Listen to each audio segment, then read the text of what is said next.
With the long absence of man's influence since their departure from Terra, this covert society of Orion-influenced Human, secretly directed by the Seeker, had been given practically free rein and successfully implanted itself into the highest levels of not only the region, but in some cases even further.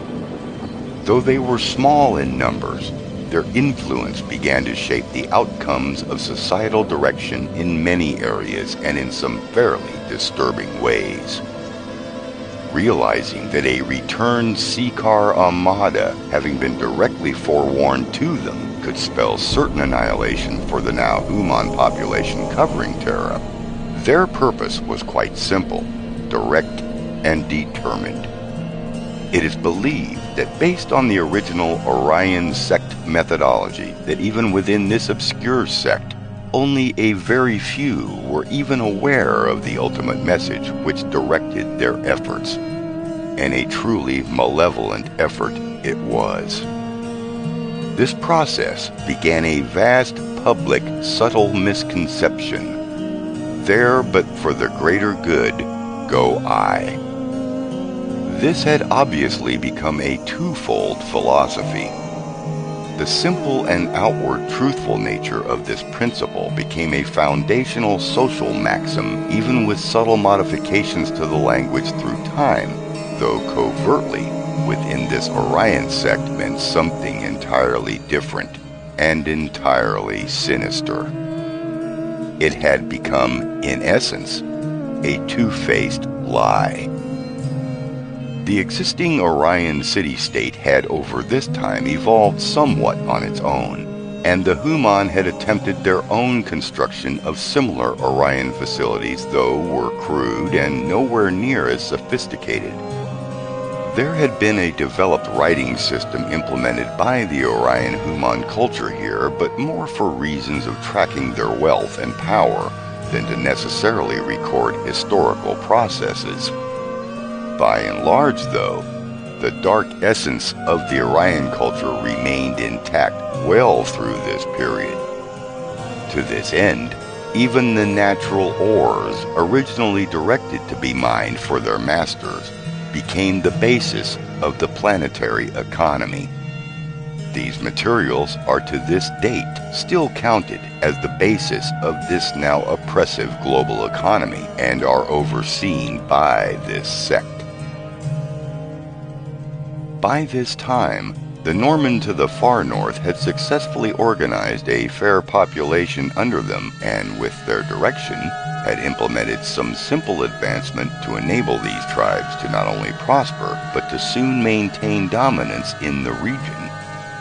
There had been some intermittent extraction and replacement of Norman teams throughout this long period, and this activity remained unknown to either Orion or the Seeker. Luckily, the successes experienced by these carefully guided Human tribes also did not draw any immediate focused attention either.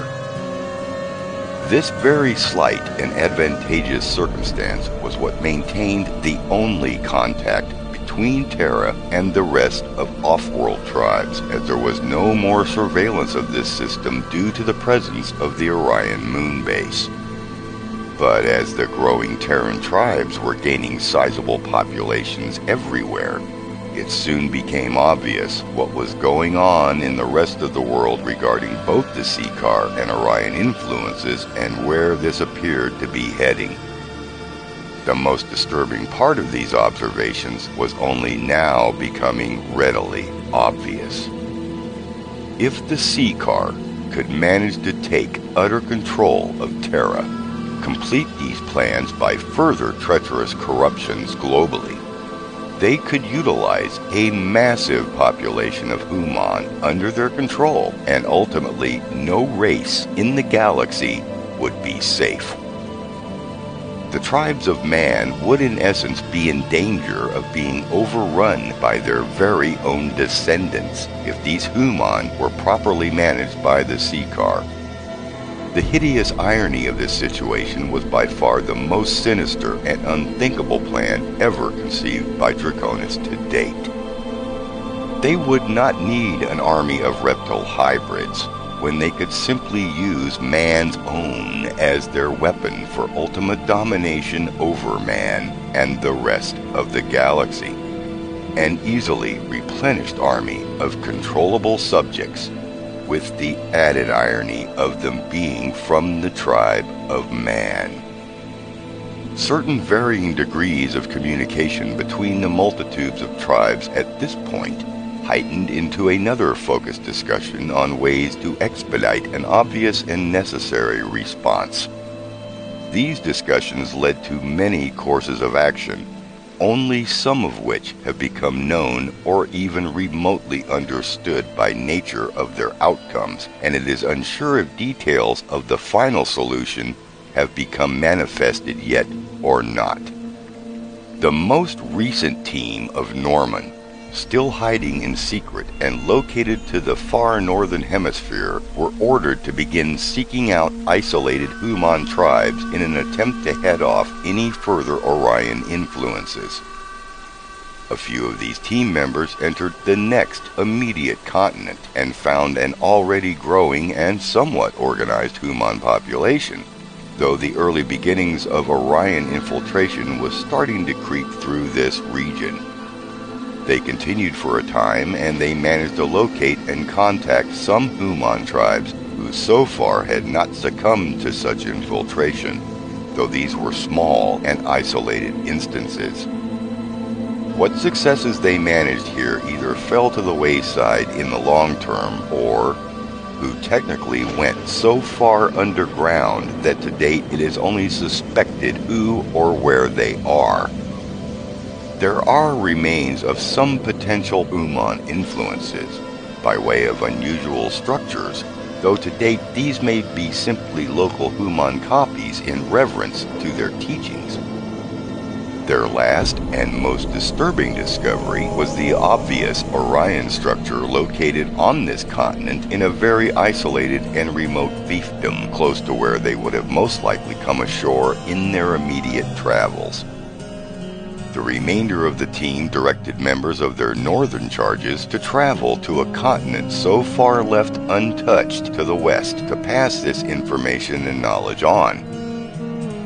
There were indeed scattered tribes of human developed there without interference so far as is known. In the short term, there were some successes of contact with human tribes which up until now had not been touched by the Orion, but they heard recounted tales of Seeker contact in the remote past. They also discovered that in the remote past, a few of these human had been approached by both the doll and some other unknown and undetermined race as well. Since there was no occurrence of these particular events or when or how they actually happened, this information did not become of importance until this point in the story. At this time, though, due to the lengthy travels here which involved their very arduous task, the Norman charges ultimately never made it back home and disappeared into history. Though it is suspected where they made their last contact and the final territory of their eventual demise, this too has not been confirmed as yet, as the documented evidence has been removed. At this same time, the Norman retrieved their ship from below the surface where it had lain dormant for quite some time and headed directly to the faraway human settlements to the southwest. The descendant human tribe of the original human settlement were developing into such a state of Seeker corruption and depravity that it was decided from a suspected off-world source to utterly remove them from Terra in order to save them and transport them to a safe colony world of man. This way, they could be reintroduced to the tribe of their original human beginnings and Talman lineage, and it was considered the only human success in the entirety of the Sol campaigns. The whole of these human were evacuated by the Norman, and their disappearance went surprisingly unnoticed for quite some time. It is unknown which system or tribal colony they were taken, though this event has been passed on. It can only be vaguely assumed that this reuniting with the tribes brought a renewed and focused interest to the current plight of Terran Uman. Though this was not to be the last intervention of man on Terra, it would be the last overt act of this period, and would henceforth shape the direction and course of theirs and others' futures.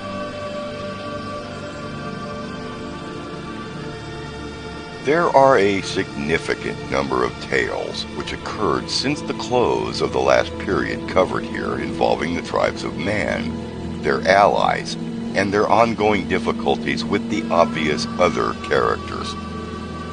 Some of these events have been briefly recorded, but by and large many of them continue veiled in the realms of Terran mystery, myth, and quietly whispered rumors in the dark, lonely nights. Some of them well known, some of them not so much, and even more which continue to be obfuscated simply because of their inherent and potentially disruptive nature. This last course can only at this moment be reluctantly accepted due to the nature of the pervasive control and ambiguity of the Orion culture still quite securely in place on this world. But as for the remainder of the directly involved parties, there remain certain positions and stances which continue to shape the continuation of this story far beyond its humble and simple end here. The Orion Alliance and Seekar, though still quite entrenched on, around, and within Terra and its moon, have reached a sort of tipping point in both their actual versus perceived control of both the Sol system and its many current inhabitants, both within and outside the system. This point is believed to be what has restricted Draconis from following up on their threat to send an armada into Sol, though there is no doubt, if pushed hard enough, they very well could. The sheer volume of races operating vast fleets both inside the system as well as patrolling the outer rim of Sol in multiple locations has brought any potential and overt confrontation with the Seekar here to a complete and utter standstill. To date, it has not been reported whether or not a Draconian vessel has even been seen here. Even though a few reports have popped up from time to time, they have received marginal attention and appear to have not been entirely accurate. It is only now understood that maybe for the first time in their seemingly eternal history, the Seekar Draconian Empire feels a modicum of fear. A word that up until now did not even exist in their own prehistoric language. Though they well understood the concept, it is only now that this concept has relevant meaning to them. As is understood, the Empire to date has not moved on Lyra ever since the near offensive during the time of the early Sol campaign. This can be attributed to both the losses they received during this campaign as well as the subsequent constriction of empiric activities at the same time. Their perceptions of man seem to have evolved from a view of them as mere fodder to ultimately a vast force to be more carefully observed and warily reckoned with. The changes philosophically in this stance may also be the first change in the unwavering draconian mentality ever perceived. Though their focus eventually turned from Lyra to predominantly Sol, they always seem to carefully maintain a respectable edginess towards the Lyran systems. Though now, from a restricted and sensible gulf of wariness between the two, it is because of this change in Seekar stance that man has ultimately garnered somewhat of an upper hand. But this current favorable position of the tribes of man has evidently not yet led to the willingness to wage what would literally become a galaxy-wide war. The ramifications to the entire community would destabilize not only both these two races immediately, but would spill over to other races and systems far and wide in an uncontrollable and assured carnage of massive proportions, leaving no civilized system untouched. The colonies, homeworlds, and systems of man are now so scattered throughout the galaxy that had man been as like-minded as the Seeker, then technically the tribes of man could control the largest chunk of the galaxy and therefore be a larger empire than Draconis operates now. This point too is undoubtedly not lost on the Seeker either. It is most attributable then to man's philosophy and foundations that has practically isolated the Seeker to within their own borders and without such massive confrontation, and has inherently brought the entire community to bear on them without, as far as is known, any severe repercussions. Though it has been reported very briefly that there was somewhat of a severe standoff at the Sol system edge many years ago, though the participants and the outcome has not been publicly divulged. There are the remaining issues concerning the Tao, the Doll, and their allies within the surrounding Orion Alliance. Though they are still hard-pressing to reach their own final solutions, they too have become somewhat handicapped by the restrictions of some embargoes and further system blockades throughout many systems they operate in. It has recently been learned that the Doll activities in Procyon with the Norman tribe has failed, and Algamisa has for the most part been successfully retaken and returned to the fold of man, and in essence driving the Doll out and away. The Doll continuation of Seeker and Tao projects are still quite active, and yet is believed that they are in the very same position of witnessing the writing on the wall, so to speak. Their activities appear to be more of a direction of their own and less Seeker conducted, as they too have been witnesses to the further constriction of the Draconian Empire, for which many of their alliance have also been waiting and hoping for in their own odd ways and reasons. Whether or not any ultimate separation of the Tao and Orion Alliance from the Draconian Empiric control happens is still pending, though some minor analysis points to the final Orion failure in Sol with the Andromedans as the beginning of the end.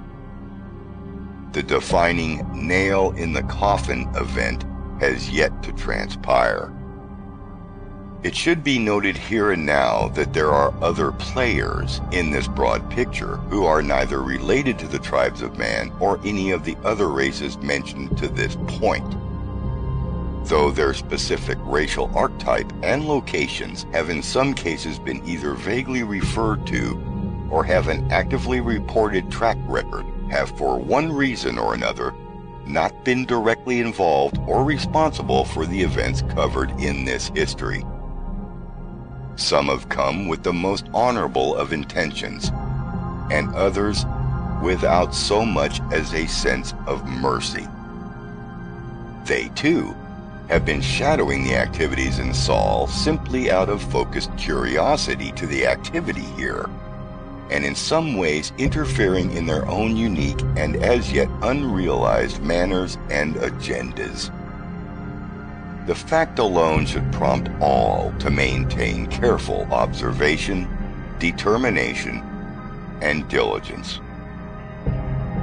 It is believed at this time that the Seeker still continue maintenance of their empire and subsequent interference in many systems, and their hopes that this current state of an obvious alliance of several opposing races occurring in this remote and little system would destabilize any attempts by man to successfully end their position here.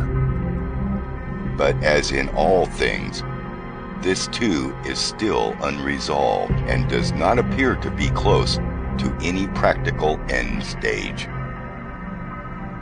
As the last, an obvious enigma then presents itself, one is forced to ponder both its direction and its unrealized meaning as well.